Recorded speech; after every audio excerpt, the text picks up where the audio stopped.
বীরভূমে মিনার মণ্ডলের বাড়িতে উদ্ধার হয়েছে বিপুল পরিমাণে টাকার সোনা। উদ্ধার নগদ প্রায় 28.5 কোটি টাকা, 15 কেজি সোনা। নগদ টাকা এবং সোনা মিলে মোট উদ্ধার হয়েছে প্রায় 50 কোটি। কেন্দ্রীয় বাহিনীর পাহারায় টাকার ট্রাঙ্কগুলি নিয়ে যাওয়া হয় এবং 22 ঘন্টা ধরে চলেছে মিনার মণ্ডলের বাড়িতে এই তল্লাশি। মিনার মণ্ডলের বিরুদ্ধে আইনানুগ ব্যবস্থা নেওয়া হবে এমনটাই জানিয়েছে বীরভূমের পুলিশ সুপার বিদিত রাজ বন্দেশ। নগদ টাকা এবং সোনা মিলিয়ে মোট উদ্ধার প্রায় 50 কোটি। বিপুল পরিমাণ একেবারে কেন্দ্রীয় বাহিনীর পাহারায় টাকার ট্রাঙ্কগুলি নিয়ে যাওয়া হয়। টানা 22 ঘন্টা ধরে টাকা গোনার কাজ করে। টাকা গোনার মেশিন আনা হয়েছিল, জেনারেটর আনা হয়েছিল। একেবারে ভোরবেলা থেকে শুরু হয়েছিল এই টাকা গোনার কাজ।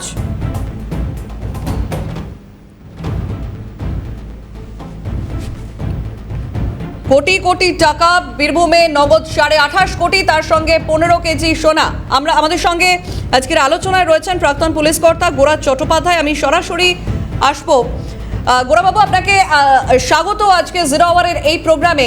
যে পরিস্থিতি আমরা দেখছি বীরভূমে একেবারে উপচে পড়ছে টাকা, সেখানে গতকাল থেকে আপনি হয়তো জানেন, গতকাল থেকে এই খবর সামনে এসেছে, একেবারে ভোরবেলা থেকে পুলিশ টাকা গুনতে শুরু করেছে। সেখানে কোটি কোটি টাকার হদিশ, এক নাগারে 22 ঘন্টা ধরে টাকা গোনা হয়েছে। 15 কেজি সোনা উদ্ধার করা হয়েছে, একেবারে ট্রাঙ্ক ভর্তি করে সেই টাকা নিয়ে যাওয়া হয়েছে। দীর্ঘদিন ধরে এই টাকা চলেছে, দীর্ঘদিন ধরে মানুষের টাকা এইভাবে আত্মসাৎ করে জমা করা হয়েছে। এই গোটা বিষয়টাকে কিভাবে দেখছেন আপনি?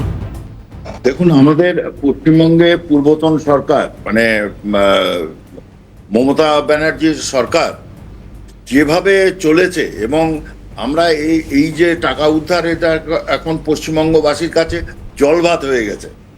সেই এই টাকা সোনা উদ্ধার এখন একটা জলভাত ব্যাপার। তো এই যে টাকাটা উদ্ধার হয়েছে, যে বীরভূমে আপনার যে বলছেন টাকাটা উদ্ধার হয়েছে, এবং at the same time 15 KG সোনা যে মানুষটার কাছ থেকে উদ্ধার হয়েছে, আমি শুনেছি সে নাকি নর্থ বেঙ্গল ট্রান্সপোর্ট কর্পোরেশনের ড্রাইভার ছিলেন। তারপরে কেষ্টমণ্ডলের কাছাকাছি এসে সে তার এত বাড়াবাড়ন্ত হয়েছে। কিন্তু এই যে বাড়াবাড়ন্ত হয়েছে, তার পেছনে যদি বড় মাথা না থাকে তাহলে তো বাড়াবাড়ন্ত হতে পারে না। বড় মাথা পুলিশের বড়, মানে যে আগের যে পুলিশের সিস্টেম, 4 তারিখে মে মাসের 4 তারিখে সরকারের আগের যে পুলিশের সিস্টেম, তাদের বাড়বাড়ন্ত ইন্টেলিজেন্সের, তাদের ইয়ের অভাব, ইন্টেলিজেন্সের তাদের খবরের অভাব, এই সবগুলো যখন মানে ফেল করছে, তখনই এরা মানে ফেল করছে মানে কি, এরা টাকা দিয়ে সব অ্যারেঞ্জ করছে, বা ওপর থেকে পুলিশের কাছে বা বিভিন্ন ইয়েভাবে চাপ আসছে। এই পিন পয়েন্ট যেটা হচ্ছে কি, এদের বড় মাথা, সব থেকে বড় মাথা, আই মিন কালীঘাট, সেখান থেকে চাপ যদি না থাকে, এদের এত সাহস হবে না বা এত হবে না যে এই টাকাটা রেখে দেবে। এবং আমার মনে হয় যদি ঠিকভাবে তদন্ত হয়, এবং আশা করি ঠিকভাবে তদন্ত হবে, তাহলে দেখা যাবে যে এর মাথা কোথায় রয়েছে। এটা তো আপনার গোড়া যেখানে রেখে সাপ্রেস করে রেখে দেওয়া আছে। এখন তো এই টাকা কোথায়, কিভাবে, কার টাকা, এটা আমার মনে হয় মিনার মণ্ডলের একার টাকা।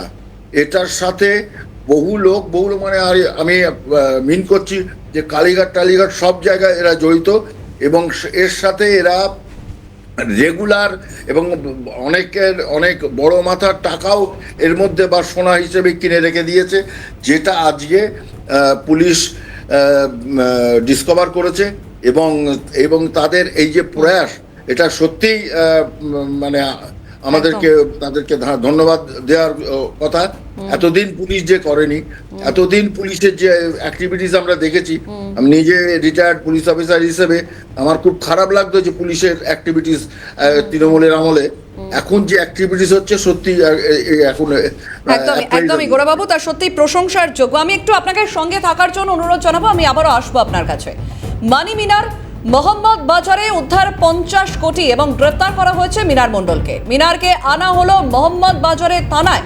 আজই সিউড়ি আদালতে পেশ করা হবে মিনার মণ্ডলকে, এবং হেফাজতে নিয়ে তদন্ত চালাতে চায় পুলিশ। আর কোথাও টাকা লুকোনো আছে কিনা তার বিস্তারিত তদন্ত ইতিমধ্যেই শুরু হয়ে গিয়েছে। আমি এই বিষয় নিয়ে একটু আপডেট নেব। আমাদের সঙ্গে সরাসরি রয়েছেন প্রতিনিধি ভোলানাথ চক্রবর্তী। ভোলানাথ, ইতিমধ্যেই মিনার মণ্ডলকে আদালতে পেশ করা হবে যেমনটাই জানা যাচ্ছে, এবং তাকে হেফাজতে নিয়ে তদন্ত চালাতে চায় পুলিশ, আরো তদন্ত বিস্তারিত চালাতে চায়, যাতে আরো কোথাও টাকা আছে কিনা তা জানতে চায় পুলিশ। এই মুহূর্তের কি আপডেট রয়েছে?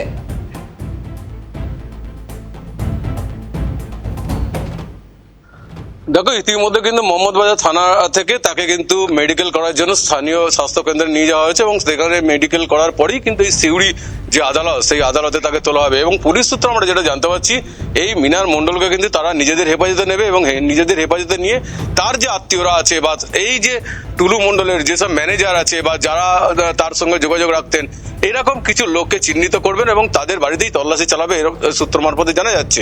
ফলে দেখো, আজকেও কিন্তু আমরা দেখেছি, যেটা সূত্র মারফতে জানতে পারছি, যে টুলু মণ্ডলের যে বাড়ি, গ্রামের বাড়ি সোশ্যাল, সেই বাড়িতেও কিন্তু পুলিশ সেখানে গিয়েছে। যদিও সেই বাড়িতে কিন্তু টুলু মণ্ডল নেই, অর্থাৎ টুলু মণ্ডল যে কোথায় আছে সেটা এখনো পর্যন্ত কিন্তু জানে না। তবে পুলিশ কিন্তু ইতিমধ্যে বিভিন্ন জায়গায় তল্লাশি শুরু করেছে। তবে এই যে মিনার মণ্ডলকে নিজেদের হেফাজতে নিয়ে টুলু মণ্ডলের বিষয়ে আরো কিছু জানার চেষ্টা করবে, এবং এই যে টাকা, আর এত টাকার পাহাড় তার বাড়িতে ছিল, সে একজন সাধারণ বাস চালক ছিল। তারপরে সেখান থেকে সে অবসর নিয়ে তারপরে কিন্তু তিনি এই টুলু মণ্ডলের ব্যবসার সঙ্গে জড়িয়ে যান, এবং টুলু মণ্ডলের যত ব্যবসা আছে তিনি কিন্তু তার দেখতেন, অর্থাৎ বলাই যেতে পারে ম্যানেজার হিসেবে তাকে রাখা হয়েছিল। এবং তার লেনদেন বা কাকে টাকা রাখবে, তার বাড়িতে কি টাকা থাকবে, সমস্ত বিষয়টা কিন্তু তিনি জেনেছেন। এবং তার বাড়িতে যে এত টাকা আছে সেটা কিন্তু স্থানীয় মানুষরাও বুঝতে পারেনি, কারণ এই মিনার মণ্ডলের যে বাড়ি, সে বাড়ি কিন্তু সাধারণ মানুষের মতন বাড়ি, তার বাড়ির কোনো বিলাসবহুল তো বাড়ি বা সেরকম কিছু দেখা যায়নি। তাহলে এত টাকা তার বাড়িতে এলো কি করে, সেটা নিয়ে যেমন প্রশ্ন উঠছে, পাশাপাশি প্রশ্ন উঠছে তাহলে কি টুলু মণ্ডলের আত্মীয়তার সুযোগ নিয়ে তার বাড়িতে কি এই টাকাগুলো রাখা হয়েছে। সমস্ত বিষয় কিন্তু ইতিমধ্যে পুলিশ তদন্ত করছে। যদিও কালকে পুলিশ সুপার যেটা বলেছে যে টুলু মণ্ডলের যোগ এখানে আছেন, এবং এই টুলু মণ্ডলের সঙ্গেই মিনার মণ্ডলের তার যে ব্যবসা বা তার যে সিন্ডিকেট, সেই সিন্ডিকেটের টাকাই এখানে জমা হয়েছিল। কারণ আমরা দেখেছি প্রায় এত যে কোটি কোটি টাকা, 28.5 কোটি টাকা প্লাস 15 কেজি সোনা, মানে প্রায় 50 কোটি টাকা কিন্তু উদ্ধার হয়েছে তার বাড়ি থেকে। একটা সাধারণ বাস চালকের তার বাড়ি থেকে এত টাকা কিভাবে উদ্ধার হয় সেটা তো প্রশ্ন থেকে যাচ্ছে। কিন্তু যেহেতু এর মাথা হচ্ছে টুলু মণ্ডল, এই টুলু মণ্ডলের টাকাই ওখানে জমা করা ছিল, এবং এই টাকা আরো কোথাও আছে কিনা তারও সন্ধান করছে পুলিশ। বেশ, ধন্যবাদ ভোলানাথ। আমাদের সঙ্গে সরাসরি ছিলেন প্রতিনিধি ভোলানাথ চক্রবর্তী। আমাদের সঙ্গে প্রাক্তন পুলিশ কর্তা গোরা চট্টোপাধ্যায় রয়েছে। গোরাবাবু, আমরা শুনলাম যে ইতিমধ্যেই আদালতে পেশ করা হচ্ছে মিনার মণ্ডলকে, কিন্তু বিষয়টা হচ্ছে যে পূর্বতন সরকারের আমলে দিনের পর দিন, দীর্ঘদিন ধরে রাজ্যের বিভিন্ন প্রান্তে এই ধরনের দুর্নীতি হয়ে গেছে। সেই একাধিক দুর্নীতির খবর ইতিমধ্যেই সামনে এসেছে। কিন্তু বীরভূম, যেখানে একেবারে দুর্দান্ত প্রতাপ নেতা, সেখানে কেষ্ট মণ্ডল, অনুব্রত মণ্ডল একেবারে মমতার মানে ছায়া সঙ্গী ছিলেন তিনি বলা যায়। কেষ্ট মণ্ডলের সামনে দিয়ে এই ধরনের কাজকর্ম হয়েছে তিনি জানতেন, এবং তার সরাসরি যোগ ছিল কালীঘাটের সঙ্গে, তা খুব স্পষ্টভাবেই বলা যেতে পারে। কিন্তু প্রশাসনের নাকের ডগা দিয়ে দিনের পর দিন, বছরের পর বছর ধরে এই ধরনের দুর্নীতি হয়ে গেছে। সাধারণ মানুষের টাকা আজকে কোটি কোটি টাকা এইভাবে জমা হয়েছে নেতাদের বাড়িতে। দেখুন, আমাদের যে নতুন সরকার এসছে, সেই সরকার বিবৃতি দিয়ে বলেছেন 8.5 লক্ষ কোটি টাকা আমাদের ধার আছে, আমরা ওইটা উত্তরাধিকার সূত্রে পেয়েছি। এই যে 8.5 লক্ষ কোটি টাকা ধার, এই যে ধার নেওয়া হয়েছে বিভিন্ন ইয়ের সময়, সেন্ট্রাল থেকে নেওয়া হয়েছে বা আদার অর্গানাইজেশন থেকে নেওয়া হয়েছে, তারপর monetary fund, international monetary fund থেকে নেওয়া হয়েছে, সেই টাকাগুলো যেভাবে তছরূপ হয়েছে, এবং এইগুলো যেভাবে মানে বিভিন্ন লোকের কাছে গিয়ে, টিএমসির বিভিন্ন নেতা, তার বোর্ডে, তাদের কাছে গিয়ে যেভাবে জমা হয়েছে, সেটা একটা অত্যন্ত মানে কি বলবো, মানে ঘৃণ্য ব্যাপার।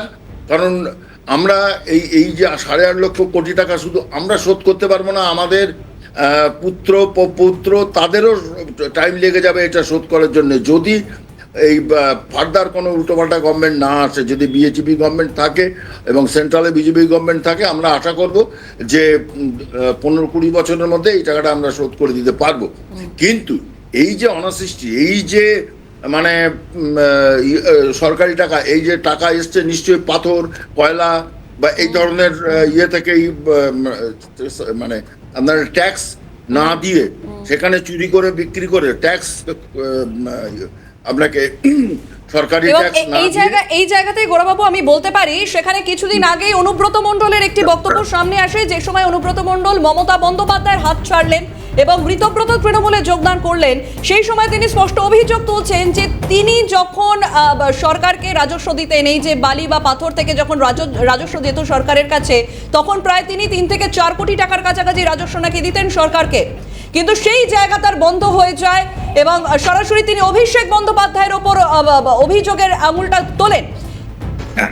এখন এই ব্যাপারটা যে কোনো পাবলিক, যে কোনো মানুষ, পশ্চিমবঙ্গের যে কোনো মানুষ, টিএমসির কতগুলো লোক ছাড়া যে কোনো মানুষই বলবে যে মাথার ওপরে যদি ভাইপোর হাত না থাকে, এখানে এত বড় ক্ষমতা কারণ নেই যে ওইটাকে ওরা সাপ্রেস করে রেখে দেবে।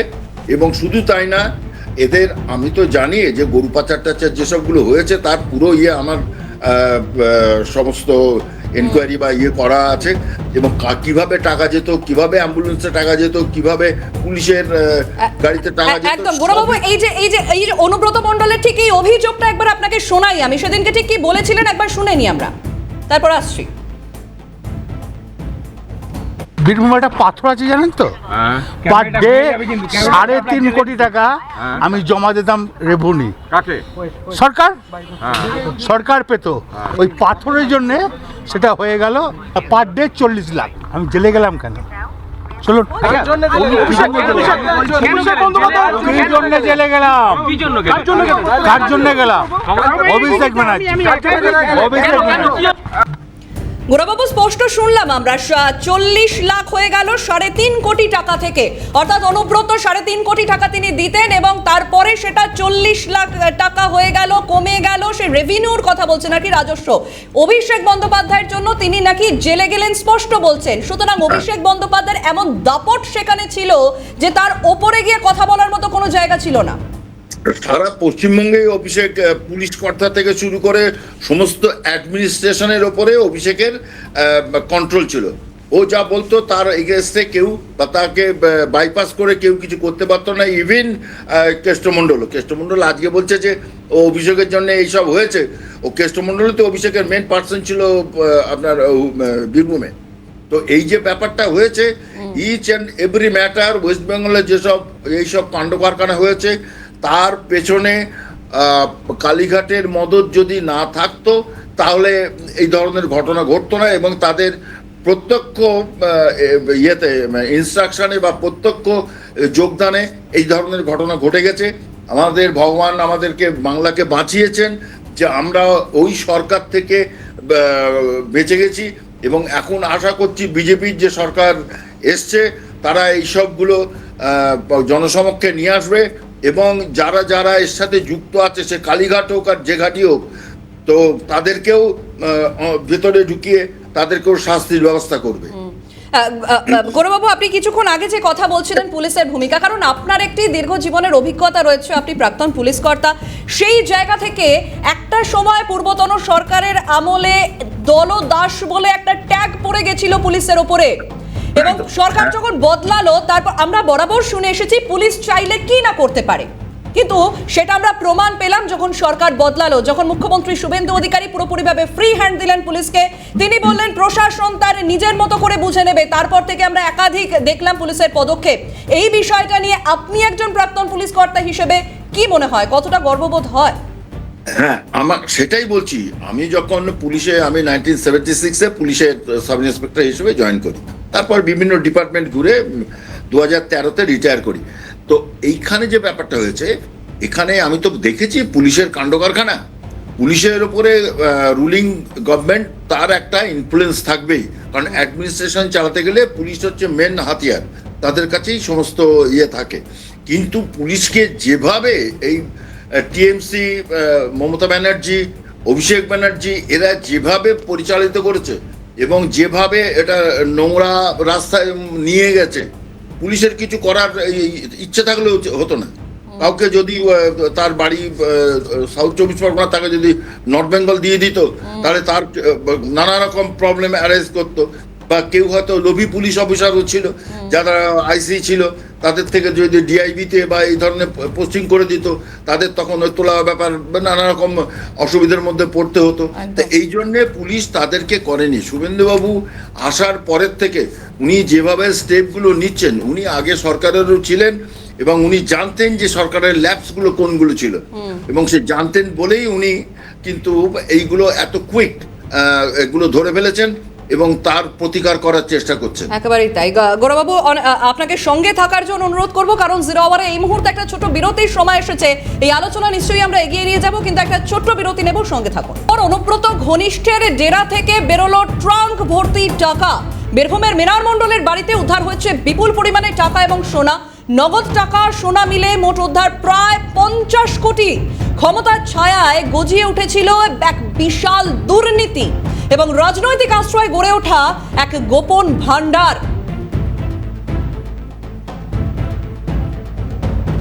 অনুব্রত ঘনিষ্ঠের ডেরা থেকে ট্রাঙ্ক ভর্তি টাকা উদ্ধার এবং উদ্ধার একইভাবে সোনা। এবং বিষয়টি নিয়ে প্রতিক্রিয়া সামনে আসছে। এই বিষয়টি আমাদের জানা ছিল না, পুলিশকেই বিষয়টি জিজ্ঞাসা করুন। বাড়ি থেকে টাকা এবং সোনা উদ্ধারে এমনটাই প্রতিক্রিয়া দিয়েছেন মিনার মণ্ডলের ছেলে। শুনি কি বলছেন তিনি।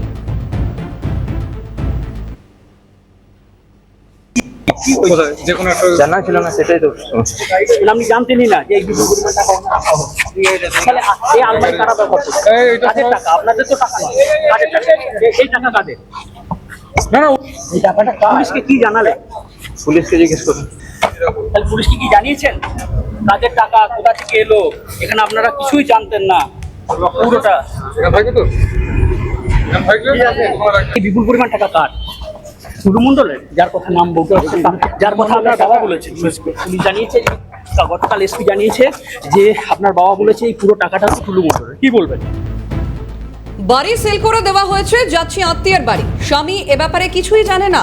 বাড়ি থেকে টাকা এবং সোনা উদ্ধারে এমনটাই প্রতিক্রিয়া দিচ্ছেন মিনার মণ্ডলের স্ত্রী। যাচ্ছেন, এখন যাবেন কোথায়? হ্যাঁ, আত্মীয়দের বাড়ি। ছেলেকে নিয়ে কোথায় থাকবেন? আত্মীয়দের বাড়ি যাবো। বাড়ি তো সিল করে দেওয়া হলো। হ্যাঁ, কোথায় যাবেন? গাড়ি দিলাম, আমরা বাসে যাবো। এবার দিদি আপনি কোথায় যাবেন? বাসে যাচ্ছি। আত্মীয়দের বাড়ি যাবেন। হ্যাঁ হ্যাঁ, আমরা স্বামী যে কিছুই জানতো না। কিছুই জানে না একদম। গোরা চট্টোপাধ্যায় রয়েছেন আমাদের সঙ্গে, প্রাক্তন পুলিশ কর্তা। গোরাবাবু, আমরা ইতিমধ্যেই শুনলাম যে মিনার মণ্ডল তার বাড়ির লোকজন বলছেন যে তারা এই যে দিনের পর দিন ধরে ধরে টাকা জমা হয়েছে বাড়িতে, তারা এই বিষয়ে কিছুই জানতেন না, পুলিশকে জিজ্ঞাসা করুন। কিন্তু আমি আপনার কাছে আমার প্রশ্ন হচ্ছে যে এই যে 15টা বছর ধরে রাজ্যের ছত্রে ছত্রে, রাজ্যের স্তরে স্তরে যে সমস্ত দুর্নীতি একেবারে বাসা বেঁধেছে, সেই দুর্নীতি কি এত তাড়াতাড়ি একেবারে নির্মূল হয়ে যাবে কি মনে করেন আপনি? সেটা সম্ভব না, কারণ এই একদিনে বা এক রাতে এক মাসে এইটা নির্মূল করা যাবে না। 15 বছর ধরলে হবে না। সেই আপনার 77 সালের পরের থেকে যে ব্যাধি পশ্চিমবঙ্গে ক্রমশ মানে জড়িয়ে গেছে, যে পশ্চিমবঙ্গে যে ব্যাধিটা ছড়িয়ে গেছে পার্টিকুলারলি এই গত 15 বছরে, তা সেই ব্যাধিটাকে যদি সারাতে হয় তার জন্যে প্রপার ডোজ এবং প্রপার ইনভেস্টিগেশন, প্রপার ইন্টেলিজেন্স এইসবগুলোকে কাজে লাগাতে হবে এবং কাজে লাগিয়ে প্রপার ওষুধটা দিতে হবে এবং প্রপার জায়গায়, প্রপার পার্সনের ওপরে। সেইটা যদি দেওয়া সম্ভব হয় তাহলে আমরা আশা করছি 1-2 বছরের মধ্যেই এই যে একটা বিশৃঙ্খল অবস্থা, মানিটারি এবং লোকের মধ্যে যে লোভ লালসা, তৃণমূলের আশ্রিত গুন্ডা, তৃণমূলের লিডার, তার ছোট, তার আরও ছোট, এদের মধ্যে যে লিপসা বা আর্থিক ইয়েটা জমা পড়েছে, তাছাড়াও ছেলে আমাদের ইয়ং জেনারেশন তারা চাকরি বাকরি পায় না, তো ন্যাচারালি তারা আরও এইভাবে জড়িয়ে পড়েছে। তাদের তো সংসার আছে, টাকা পয়সার প্রয়োজন আছে, এইসব অনৈতিক কাজে তারা লিপ্ত হয়ে গেছে এবং এদেরকে লিপ্ত করতে গেলে এদেরকে মূল ইয়েতে ফেরাতে হবে। যেটা আমার শুভেন্দুবাবুকে আমি দেখছি যে চাকরির উনি ব্যবস্থা করছেন, পুলিশের 50,000 বা আদার শিক্ষকদের 1 লক্ষ শিক্ষক, এবং উনি যেভাবে এইটাকে এগিয়ে নিয়ে যাচ্ছেন, উনি একজন বিচক্ষণ রাজনীতিবিদ এবং যেভাবে উনি এইবার এগিয়ে নিয়ে যাচ্ছেন, আমার মনে হয় 1-2 বছরের মধ্যে এই ধরনের জিনিসগুলো এবারে অনেক মানে কি মানে মোর দ্যান 80% এটা সাবসাইড করে যাবে এবং এর থেকে আমরা অনেক উপকৃত হব। একেবারে অনেক ধন্যবাদ গোরাবাবু আপনাকে আজকে জিরো আওয়ারের সময় দেওয়ার জন্য। আমাদের আলোচনায় ছিলেন প্রাক্তন পুলিশ কর্তা গোরা চট্টোপাধ্যায়।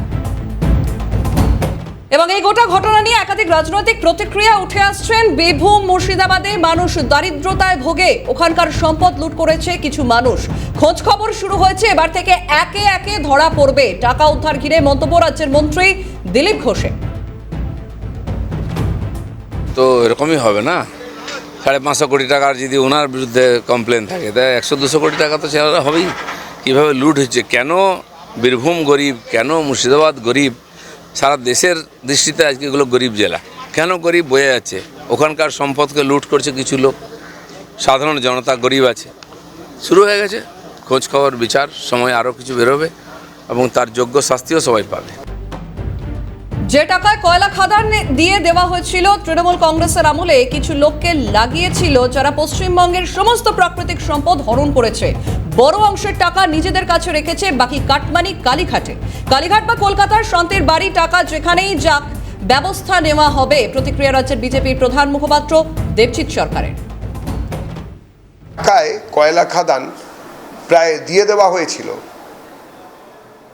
তৃণমূল কংগ্রেসের আমলে তৃণমূল কংগ্রেস কিছু লোককে লাগিয়েছিল, যারা কিনা তৃণমূল কংগ্রেস এবং সরকারের কিছু সুবিধে নিয়ে পশ্চিমবঙ্গের সমস্ত প্রাকৃতিক সম্পদ হরণ করেছে এবং সেই সুবিধে নিয়ে তার থেকে বড় অংশের একটা টাকা নিজেদের কাছে রেখেছে এবং বাকি কাটমানি গেছে হচ্ছে কালীঘাটে। এবারে যাই যেখানে যাক না কেন, সে কালীঘাটেই যাক, আর নাকি ওই কলকাতার ওই শান্তির বাড়ি নাকি একটা আছে ওখানেই যাক, রাস্তা গিয়ে যেখানেই পৌঁছবে সেখানে ব্যবস্থা নেওয়া হবে।